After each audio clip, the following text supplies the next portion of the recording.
요한복음 14장 16절과 17절에 보면 이분의 역할에 대해서 또 한 번 이야기해 주고 있는데 이렇게 말합니다. 내가 아버지께 구하겠으니 그가 또 다른 보혜사를 너희에게 주사 영원토록 너희와 함께 있을지어다. 아버지 하나님은 사실 눈에 보이지 않습니다. 예수님도 2000년 전에 우리를 위해서 십자가에 못 박혀 죽으셨습니다. 그러니까 사실 예수님을 볼 수도 없고 사실 하나님을 경험하는 것이 굉장히 요원해졌습니다.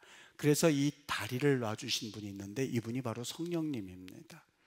이걸 어떻게 설명을 해야 할지는 최대한대로 우리가 좀 더 설명해 봤으면 좋겠는데, 이런 이치와 똑같습니다. 여러분, 그 김치찌개를 끓일 때에 그 김치찌개가 보글보글 끓이는데 거기에 돼지고기가 들어가 있고, 그리고 그 국물이 빨갛게 해가지고 아주 묵은지처럼 해서 잘 익은 김치찌개가 끓고 있다고 생각해 보십시오. 여러분은 어떻습니까? 지금 이 말만 해도 입에서 침이 고이는 분들이 있을 겁니다. 왜 그럴까요?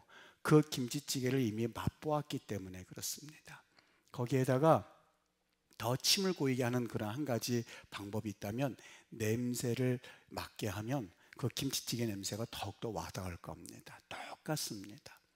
아버지 하나님, 예수님을 알기 위해서는 이 중간 매개체 역할을 하시는 분이 있는데 바로 이분이 성령님입니다. 이 성령님을 통해서 내가 2000년 전에 죽으셨던 분이 오늘 현재에도 그분이 살아계시는구나 하는 것을 직접 경험하게 해주는 그런 역할을 하시는 분입니다. 그래서 성령 안에는 아버지도 계시고 그리고 예수님도 계시다는 이야기입니다. 만일 내가 아직 나는 사실 예수님에 대해서 많이 들어왔지만 나 엄격히 말해서 내 잣대로 말해서 나는 아직 예수님을 믿지 않아, 이렇게 혹 생각하는 분들이 있을 겁니다. 그런 분들에게는 반드시 이 성령의 터치하심과 성령의 충만함으로 인해서 내가 그동안 들었던 예수님이 이런 분이었구나 하는 것을 깊이 느낄 수 있어야만 합니다. 그게 바로 히브리어 성경에서는 야다라고 표현되어 있습니다. 아는 것을 말합니다. 내 백성이 지식이 없어서 망한다고 했는데 여기서 지식이라고 하는 것은 하나님을 깊이 아는, 하나님을 체험적으로 아는 지식입니다. 저 사람이 어떤 사람이야 라고 많이 들어왔지만 내가 그 사람과 돈 거래를 해보고 내가 그 사람을 겪어보아야만 그 사람이 이런 사람이구나 하는 걸 느낄 수 있는 이치와 똑같습니다. 우리가 예수님에 대해서 많이 듣기는 들어도 이 성령님을 통해서 예수님을 직접 경험해 봐야만 하고 이분이 나에게 어떤 성령의 세례를 주는지 내가 직접 느낄 수 있어야만 사실 나는 신앙생활을 올바르게 할 수가 있습니다.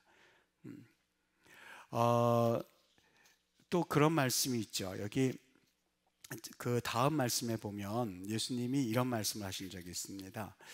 너희는 그를 아나니 그는 진리의 영이라. 세상은 능히 그를 받지 못하나니 이는 그를 보지도 못하고 알지도 못함이라. 그러나 너희는 그를 아나니 그는 너희와 함께 거하시며 또 너희 속에 계시겠습니다.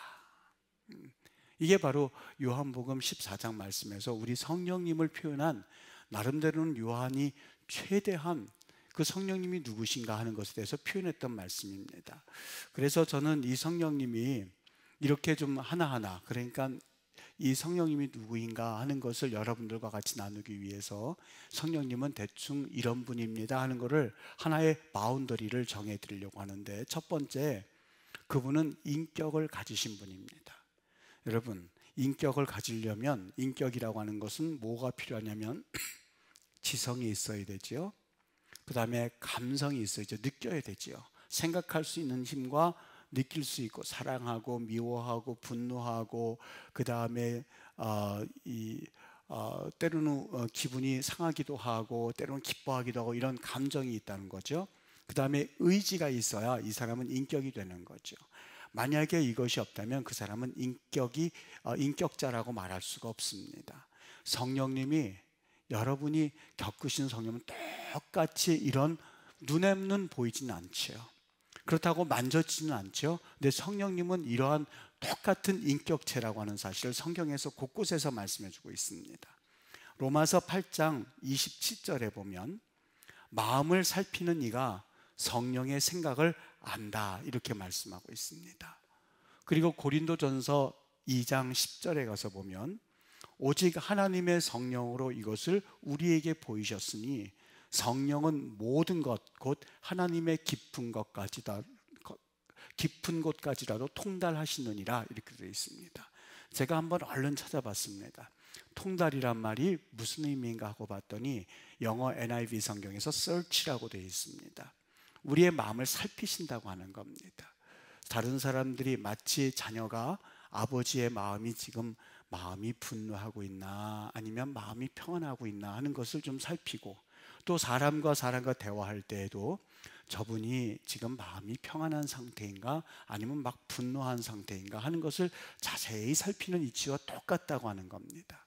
여기 성령께서 하시는데 성령은 모든 것, 하나님의 깊은 것까지라도 성령은 살피신다는 이야기입니다. 그분은 생각도 있으시고 지성이 있으신다는 분이에요. 여러분, 그러니까 우리가 기도할 때에 성령께서는 우리에게 생각을 넣어주시기도 하세요. 우리의 생각과 양심을 통해서 우리에게 성령께서는 말씀을 하세요.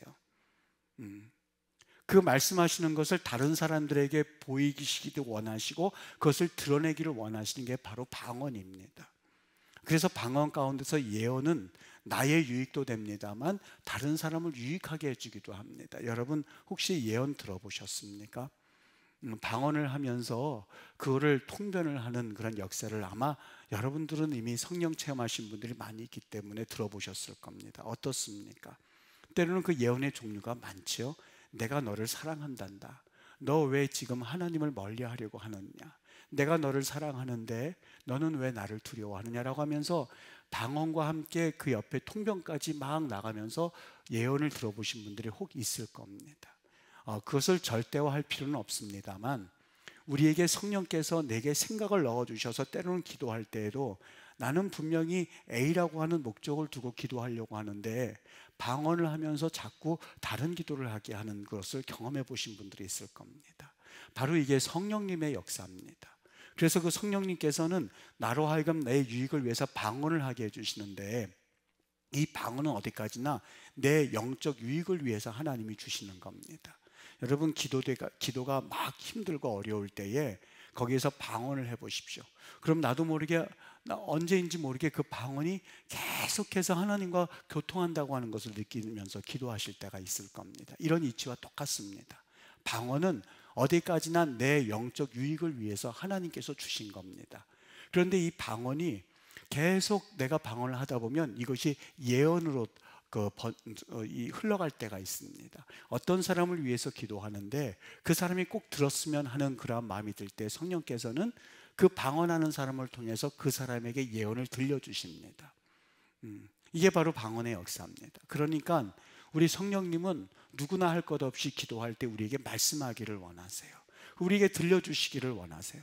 성령 하나님 한 분이시기 때문에 우리가 성령 충만하게 기도하게 되면 사도행전 2장 3장의 역사처럼 하나님께서 그 자녀들에게 성령의 충만을 받고 한결같이 복음을 전하게 하는 그 엄청난 일을 보여주시지 않았습니까? 똑같습니다. 그 다음에 성령님은 또 어떠신 분이냐면 참 이상하죠. 이게 믿겨질 수 있는지 모르겠는데 성령님이 우리가 말하는 감정이라는 것을 그분은 갖고 계신다는 겁니다.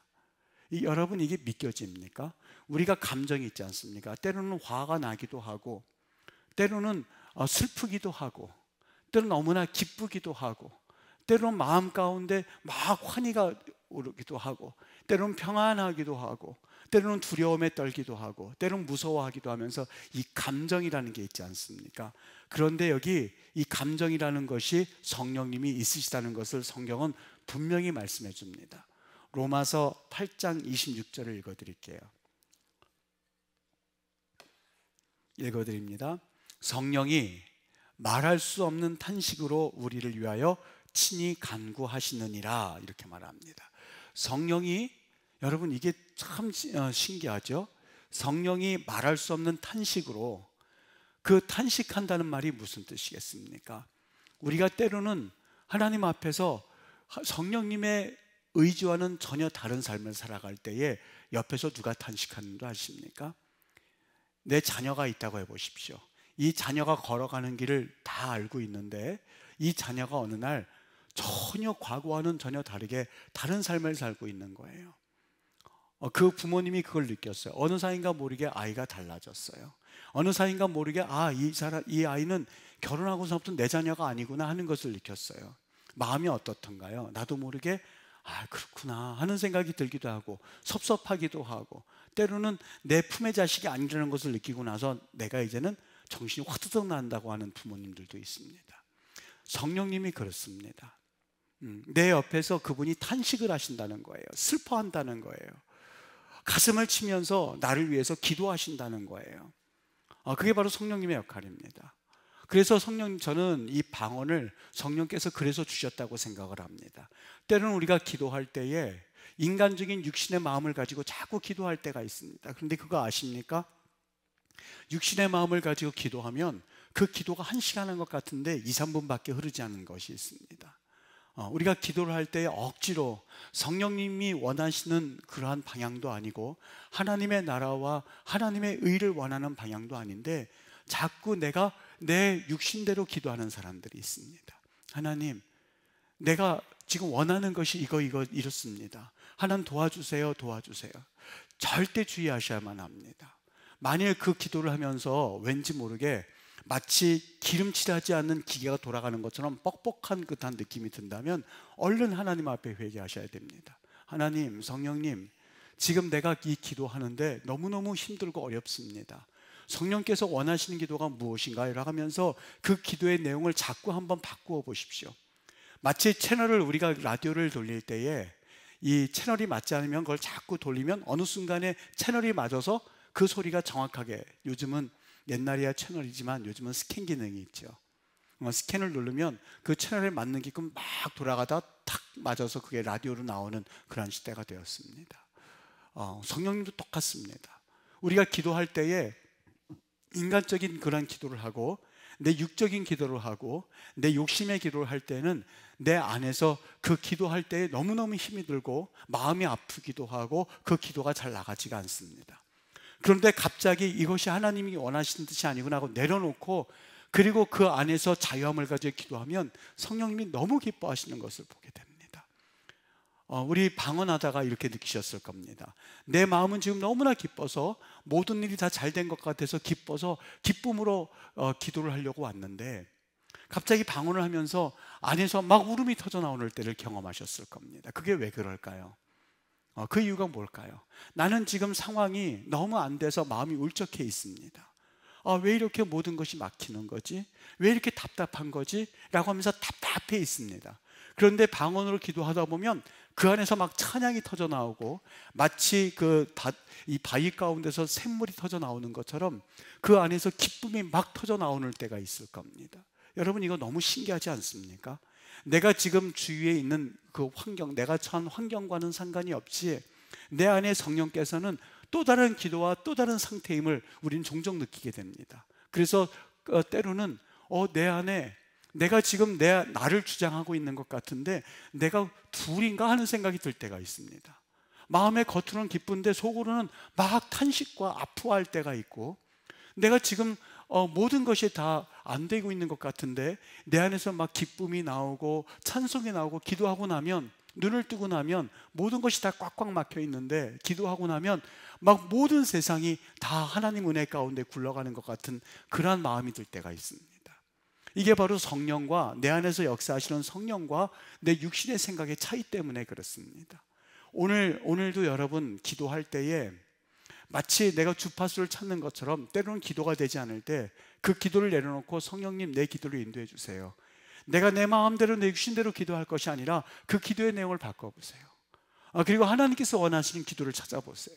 그러면 그 성령께서 우리의 기도를 들으시고 하나님이 인도하신다는 것을 느끼게 될 겁니다. 어느 권사님 한 분이 그 구역 예배를 인도하러 가다 있었던 일인데 이 종로 내거리에서 갑자기 막 기도가 터져 나오기 시작하는데 무엇을 해야 될지 전혀 모르겠더랍니다. 그래서 그냥 그 자리에서 잠깐 서가지고 기도하기 시작을 했대요. 사람들은 왔다 갔다 하고 나는데 어떻게 기도할 자리가 없어가지고 이번에는 서서 기도하다가 옆에 나무 이렇게 그 가로수가 있는데 거기 쪼그리가 앉아서 기도를 하다가 자기도 모르게 방언으로 하기 시작했대요.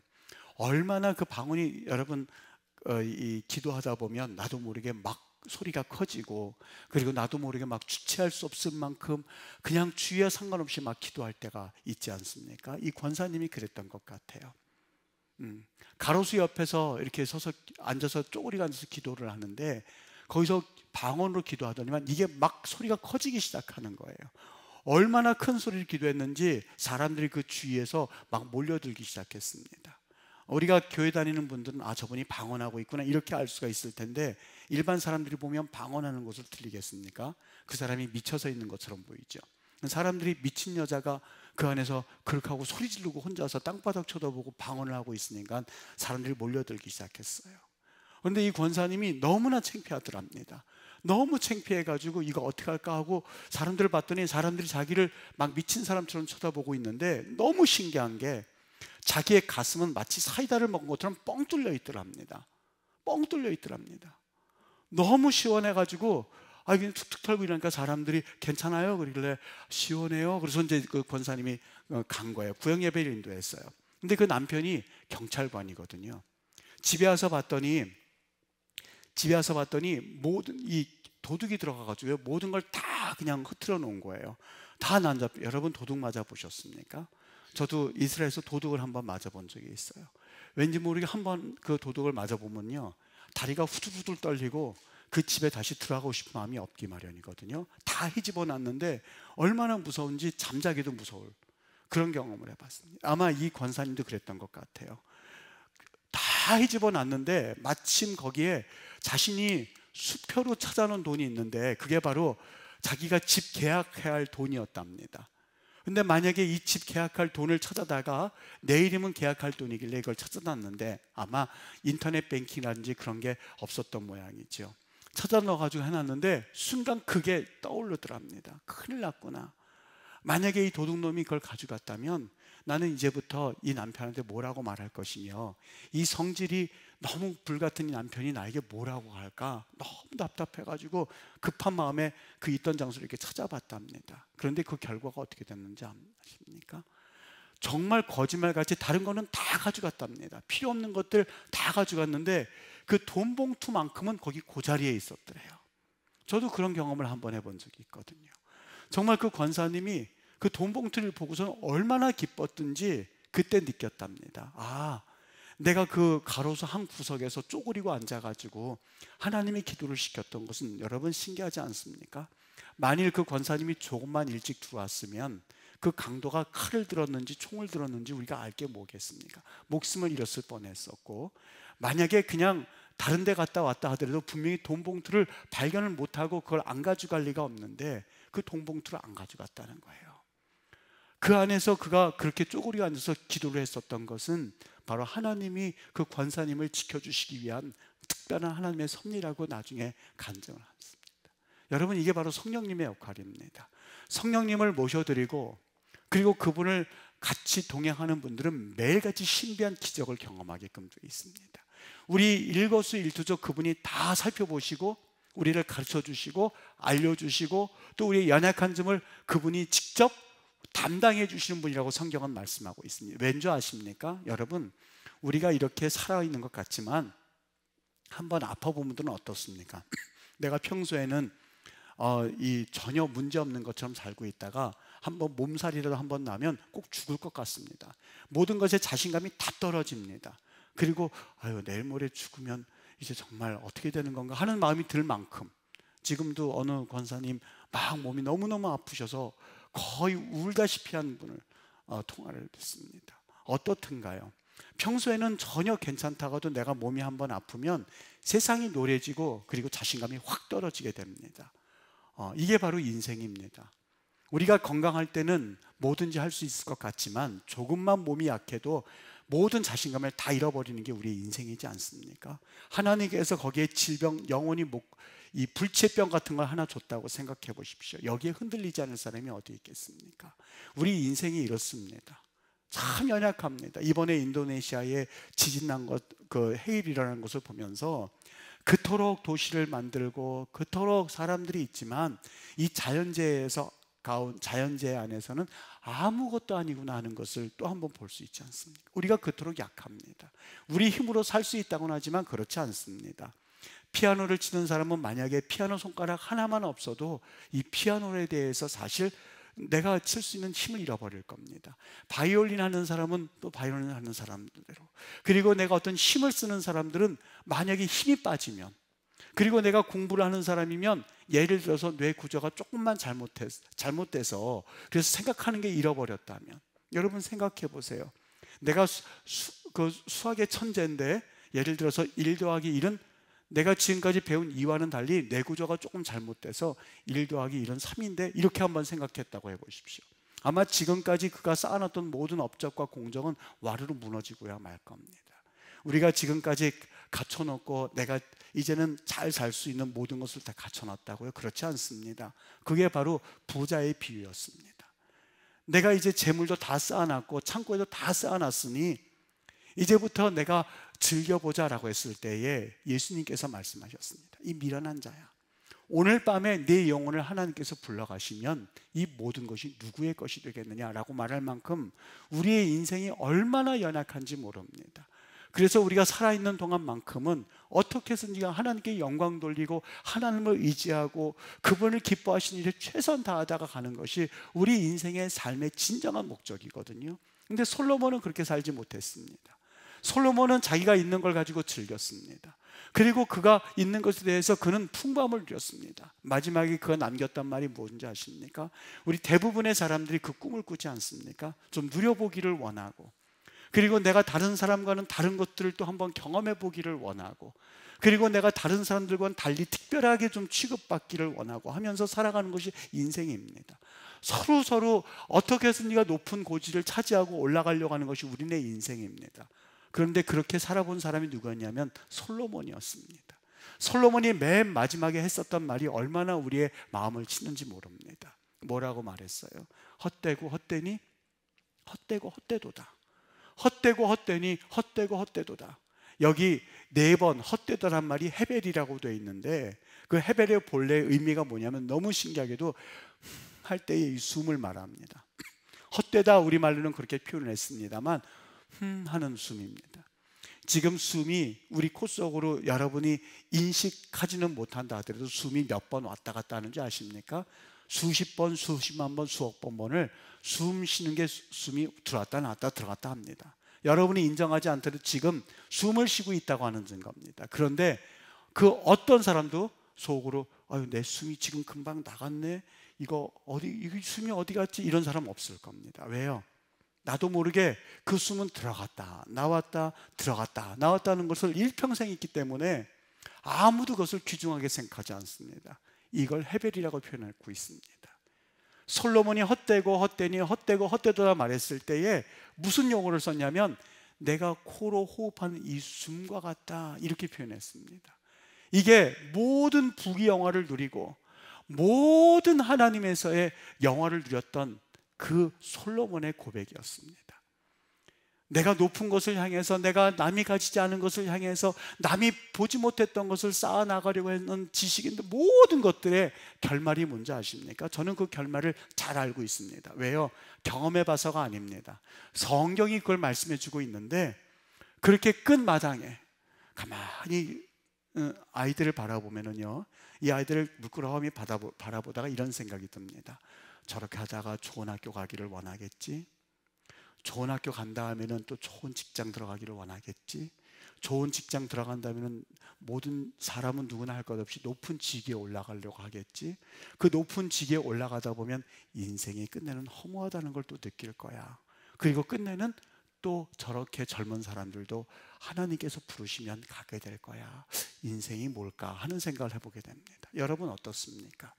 우리가 어렸을 때부터 시작해서 열심히 싸우고 열심히 노력해서 나는 좀 뭔가 다른 사람들보다는 특별하게 살 거야 라고 하면서 오신 게 지금까지의 삶입니다.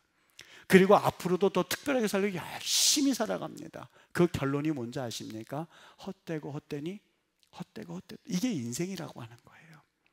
그러니 그날이 오기 전에 먼저 하나님을 기쁘게 하는 일에 최선을 다해서 여러분들이 기회 있을 때마다 복음을 전하고, 기회 있을 때마다 하나님의 말씀을, 또 하나님의 교회를 위하여서 헌신하며 살아갈 때에 그 삶은 하나님이 귀하게 여기신다는 거예요.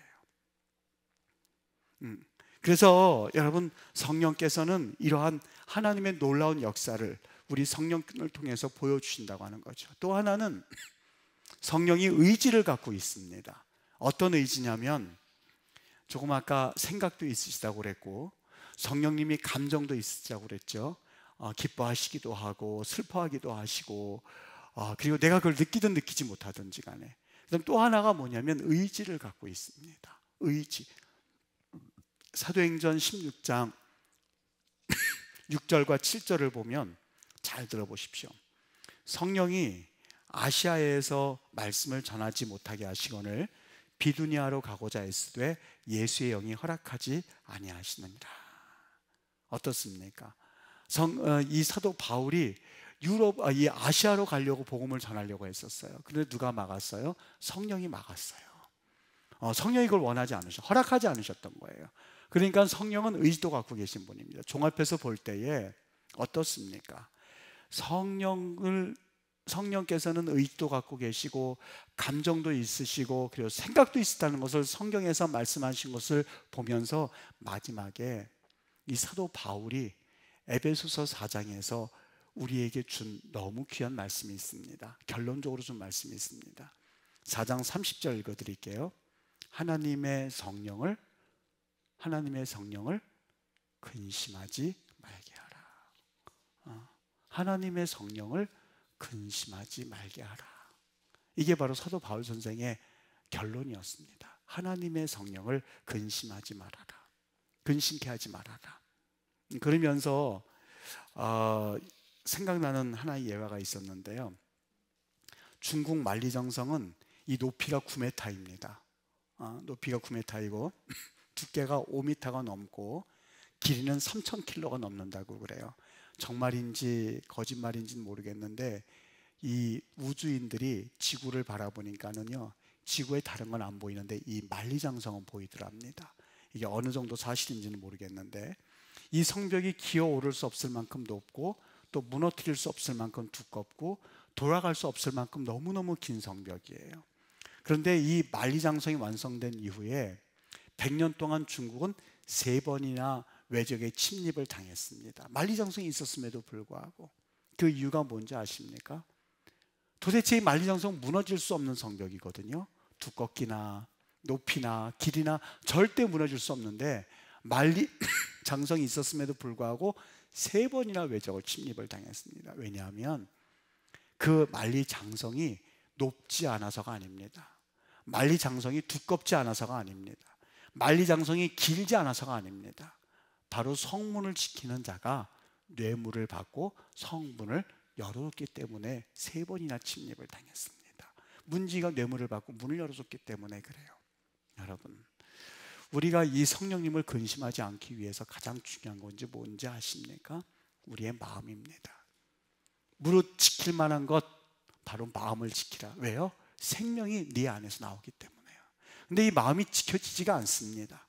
절대 지켜지지가 않습니다. 내 마음 나도 몰라 라는 그런 노래도 있을 만큼 사실 마음을 지키는 것이 결코 쉽지가 않습니다.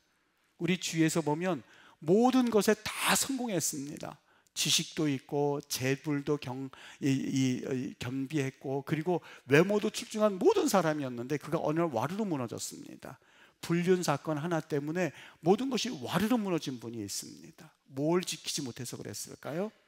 그가 세상의 지식을 지키지 못했을까요? 아니요. 세상에 그가 다가오는 환경을 지키지 못해서였을까? 아닙니다. 그렇지 않습니다. 마음을 지키지 못했을 때에 모든 것이 무너지고야 말았던 거죠. 우리 성령님을 여러분들이 정말 경험하기를 원하고 그리고 성령님을 모시고 싶기를 원한다면 내 마음을 지킬 수 있어야만 합니다. 그래서 여기 4장 31절과 32절에 보면 한번 들어보세요. 너희는 마음을 지키는데 어떤 걸 지키냐면 모든 악독과 노함과 분냄과 떠드는 것과 비방하는 것을 모든 악의와 함께 버리고 어떻게 하라고요? 친절하게 하며 불쌍히 여기며 용서하기를 하나님이 그리스도 안에서 너희를 용서하신 것 같이 하라. 이게 마음을 지키는 우리의 삶의 자세라는 거예요. 악독, 독하게 그렇게 살지 말라는 거예요. 악하게 다른 사람들을 내리끌어서 어떻게든지 한번 함정에 집어넣겠다 하는 사람들은 그 사람들을 집어넣지도 못할 뿐만이 아니라 자기가 먼저 들어갑니다. 그게 다니엘의 역사였었어요. 다니엘이 기도할 때에 저 다니엘이 기도하는 것을 하나의 흠 잡아가지고 그를 사자굴 속에 집어넣으려고 했습니다. 그런데 결과는 어떻게 됐어요? 다니엘은 사자 밥이 되기는커녕 오히려 다니엘을 집어넣으려고 하는 사람들이 사자 밥이 되었다는 것을 알 수 있지 않습니까? 노함입니다. 분내지 말라는 거예요. 여기 떠드는 것과 비방하는 것이라고 되어 있습니다. 똑같은 얘기입니다. 노함과 분냄과 떠드는 것과 비방하는, 교회 안에서는 절대 큰 소리가 있을 수 없습니다. 하나님이 계신 자리이고 공동체가 기도하는 장소이고 성령께서 임하셔서 하나님의 교회라는 것을 믿는다면 하나님을 두려워할 줄 알아야만 합니다. 하나님을 무서워할 줄 알아야만 합니다. 저는 비록 짧은 이 목회자 생활이지만 하나님을 무서워하지 않은 이들의 그 비참함이 얼마나 무서운지를 직접 보았습니다.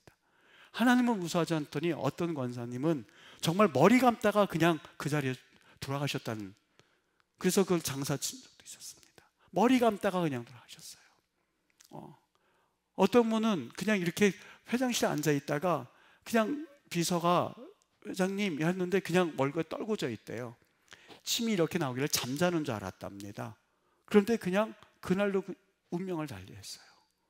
여러분, 하나님을 두려워하고 하나님을 무서워할 줄 아는 인생이 정말 지혜로운 인생입니다. 마치 하나님이 계시지 않은 것과 마치 하나님이 역사하지 않는 것처럼 살아가는 인생만큼 불쌍한 인생이 없습니다. 분냄과 떠드는 것과 비방하는 것을 모든 악의와 함께 버리고 어떻게 살라고요? 친절하라고 하는 거예요. 친절하라고, kindness라고 되어 있는데 이것은 마치 사람과 사람이 아니라 하나님을 대하는 것처럼 그 친절을 말합니다. 앞에서는 친절하고 뒤에서는 다른 마음을 품는 것이 아니라 한결같은 것을 말합니다. 사람은 누구나 할 것 없이 똑같이 웃지만 그 뒤에서는 다른 생각을 하고 있다는 것을 직감적으로 느끼기 마련입니다. 바로 여기에서 말하는 친절이라고 하는 것은 표리 부동, 겉과 속이 똑같은 친절을 말합니다. 앞에서는 웃고 있는데 뒤에서는 다른 생각을 품는 것을 말하지 않습니다. 불쌍히 여기라는 거예요. 그 사람에게 대해서 불쌍히 여기고 그 사람에서 안 됐다 하는 것을 여기라는 거예요. 용서하라고 하는 거예요. 그리스도 안에서 너희를 용서하신 것 같이, 이것이 바로 성령님을 회방하지 않게 하기 위한 하나님이 주시는, 우리에게 주시는 약속의 말씀입니다. 이 말씀을 우리가 마음판에 꼭 새기십시오. 30절, 31절, 32절을 새기고 하루를 살아가 보십시오. 그러면 성령께서 내 안에서 기뻐하시고 우리의 기도를 응답하신 놀라운 역사가 있게 될 줄 믿습니다. 어떤 분이 이렇게 얘기해요. 성령님 받는다고, 성령님이 임한다고 뭐가 달라질 게 있습니까? 1904년 영국 웨일즈에 있었던 얘기인데 그때 막 성령의 바람이 불었습니다. 어느 분이 성령의 은혜를 경험하지 못한 거예요. 무슨 성령의 은혜가 경험했다고 그러는데, 그래서 뭐 다른 사람들은 다 성령 받은 것 같은데 자기는 마음이 냉랭한 거예요. 그래서 그래서 왔어요. 자기가 보석 가게를 운영하고 있는데 어느 청년이 들어오더랍니다. 어떤 물건을 사려고 원하세요? 그랬더니 그 청년이 물건 사러 온 거 아닙니다. 그럼 왜 오셨느냐고. 실은 제가 이 가게에서 주인 몰래 훔친 물건이 있는데 그걸 돌려드리려고 왔다고. 너무 놀란 거예요. 이 물건을 받는 것도 귀하지만 도대체 그 청년이 어떻게 해서 그런 생각을 품게 되었는지가 너무 궁금했던 거예요. 어떻게 그래도 용기 내서 이렇게 왔냐고 물어봤더니 그 청년이 자기가 집회에 참석했던 그 집회에 참석했었던 거예요. 놀라운 성령의 은혜를 경험하고 성령께서 계속해서 책망을 하시는 거예요. 그 책망에 견디다 못해 자기가 그 보석을 가지고 주인에게 온 거죠. 그 주인이 너무너무 놀랐습니다. 그래, 성령 받아서 어쨌다는 거야? 이렇게 말하던 자기의 모습이 180도 바뀌어져서 이게 바로 성령님의 은혜구나 생각하고 회개하고 하나님 앞에 진실한 그리스도인이 됐다고 하는 그런 간증을 들은 적이 있습니다. 여러분, 우리에게 있어서 오늘 정말 이 밤에 하나님, 나 한 번도 성령님을 경험하지 못했다고 한다면 크게 소리내도 괜찮고, 또 그리고 그냥 잔잔하게 기도해도 괜찮습니다. 성령께서는 우리에게 어떤 모습이든지 간에 그 사람 성품대로 임하시기 마련이거든요. 그런데 꼭 이 성령님을 제가 여러분들이 받도록 권면하는 이유는 구원과 상관이 있기 때문에 그렇습니다. 다섯 처녀 비유에 기름이 없는 다섯 처녀는 예수님이 오실 때 그 자리에 없었습니다. 중요한 거는 내가 예수님을 내 지식적으로 안다는 것 가지고 구원이 임할 수가 없습니다. 너무너무 안타까운 사실입니다. 저는 가끔 앉아 있다가 제가 알고 있는 사람들을 떠올립니다. 그분이 단순히 지식으로, 아니면 심지어는 나 이성훈 목사까지도 지식으로 내가 구원받았다는 것을 내가 말하고 있는 것인지, 아니면 내가 성령님의 깊은 감동을 받아서 내 안에 속에 있는 그 성령님께서 나를 고백하게 해주시는 건지 혼자서 스스로 점검할 때가 있거든요. 이거는 구원과 관계가 있습니다. 여러분은 누구나 할 것 없이 구원을 경험하여만 하고 이 구원의 은혜를 꼭 받고 일평생 살아야만 하는데, 이 성령님과 관계가 있습니다. 성령님을 근심케 하지 마십시오. 그 성령님을, 내 안에 계신 성령님이 오신 것을 믿고 그분이 정말 내 안에서 떠나지 않도록 내가 하나님 앞에 조심스럽게, 마치 기름의 등불을 준비한 처녀처럼 항상 등불 성령을 준비를 하셔야만 합니다. 나는 어느 사이인가 모르게 과거에 성령에 충만한 건 경험한 것 같은데 지금은 냉랭합니다. 내 마음이 냉랭합니다 하는 분들이 있을 수 있습니다. 다시 한번 성령의 기름을 부으십시오. 하나님, 내가 말씀을 읽어도 그 안에 은혜가 있기를 원하고, 기도할 때도 성령의 은혜를 경험하기를 원하고, 내가 하나님 앞에 간절한 마음으로 구할 때마다 성령의 음성을 듣게 해주세요. 아마 이 가운데는 과거에 하나님의 음성을 들었던 분도 있을 겁니다. 과거에 들었던 것이 그렇게 중요하지 않습니다. 중요한 것은 오늘 이 밤에 예수님이 오셨을 때에 그 성령님과 같이 교제하였는가 하는 것이 너무너무 중요합니다. 이거는 사실 누구에게나 예외가 없습니다. 절박합니다. 굉장히 절박합니다. 꼭 우리가 경험해야만 합니다. 다른 윤리적인 설교는 여러분들이 잊어버려도 괜찮습니다. 해도 그만이고 안 해도 그만입니다. 친절하십시오. 그리고 여러분 거짓 증언하지 마십시오. 해도 되고 안 해도 됩니다. 우리 인간이기 때문에 넘어질 수도 있기 마련이거든요. 그런데 한 가지, 성령님의 은혜를 경험하지 못했다면 두 손을 들고, 하나님, 나 성령의 기름이 떨어졌습니다. 어느 사이인가 모르게 예수님에 대해서 불평하기 시작했고, 예수님에 대해서 직접 불평하지 못하니 교회에 불평하고, 그리고 내 자신과 내 가족이 점점 미워지기 시작했습니다. 왠지 아십니까? 다른 데 원인이지 않습니다. 내 안에 성령님이 나에게 대해서 충만함으로 붙잡고 계시는가? 그것이 문제입니다.